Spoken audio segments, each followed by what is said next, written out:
வணக்கம். நான் உங்கள் தமிழர் சுந்தரமலிங்கம். இது நெடுஞ்சாலை எஃப்எம் 90.infinity. வணக்கம். நெடுஞ்சாலை ஓரம் அதிகாலை நேரம். வாழ்க்கையில் வலிமை, மென்மை அப்படின்ற இந்த ரெண்டு வார்த்தையை தான் ஒன்றுக்கு ஒன்று ஆப்போசிட்டு. இந்த ரெண்டுத்தில் நாம் எப்படி இருக்கணும் அப்படின்றதுக்கு, வலிமையாக இருக்கிறவனாக இருக்கணுமா இல்லை மென்மையானவனாக இருக்கணுமா அப்படின்னு கேட்டால் நீங்கள் என்ன சொல்லுவீங்க? அதுக்கு முன்னாடி வலிமைனா என்ன, மென்மைனா என்னன்றது நமக்கு தெரியணும் இல்லையா? ஒன்றும் இல்லை. வலிமை அப்படின்னா இருக்கிறதுலே ரொம்ப வலிமையான ஒரு மனப்பான்மை கொண்டவர்கள், இல்லை உடலமைப்பு கொண்டவர்கள் அப்படின்ற மாதிரி நினைப்போம்.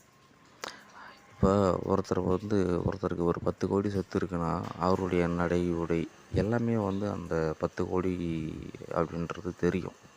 அவருடைய எல்லா விஷயத்துலையுமே அந்த 10 கோடி தெரியும். அதிகாரமாக வர்றது, அதிகாரமாக பேசுகிறது, அதிகாரமாக போகிறது எல்லாமே. இப்போ மென்மையாக இருக்கிறவங்கன்னா, இப்போ அவங்களுக்கு ஓகே, எல்லா உயிரும் உயிர் தான், அதனால் நம்ம என்ன பண்ணலாம், மென்மையாகவே இருந்துட்டு போயிடுவோம், நமக்கு வலிக்கிற மாதிரி தானே அவங்களுக்கும் வலிக்கும் அப்படின்னு சொல்லிட்டு ரொம்ப மென்மையாகவே இருப்பாங்க. ஸோ அவங்களுடைய மென்மை என்ன தெரியுன்னா, உயிரை அவங்க பெருசாக மதிப்பாங்க, கடவுளை பெருசாக மதிப்பாங்க. வலிமை அப்படின்றவங்க தன்னை பெருசாக மதிப்பாங்க.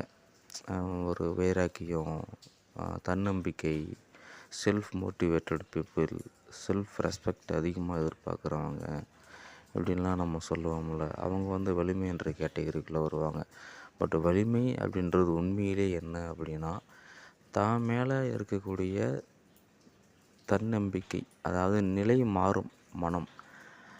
இன்றைக்கி இப்படி இருக்கும், நாளைக்கு அப்படி இருக்கும். அந்த மனதை புரிஞ்சிக்காமல் நம்ம ரொம்ப வலிமையானவங்க நினச்சிட்டு இருப்பாங்க. திடீர்னு ஒரு நாள் உடஞ்சிருவாங்க. ஆனால் மென்மை எப்படின்னா, அவங்க டெய்லியுமே உடஞ்சிக்கிட்டு தான் இருப்பாங்க. ஸோ அவங்களுக்கு புதுசாக உடையிறது பெரிய பிரச்சனையாக இருக்காது. இது ஒரு நல்ல ட்ரிக்ஸு.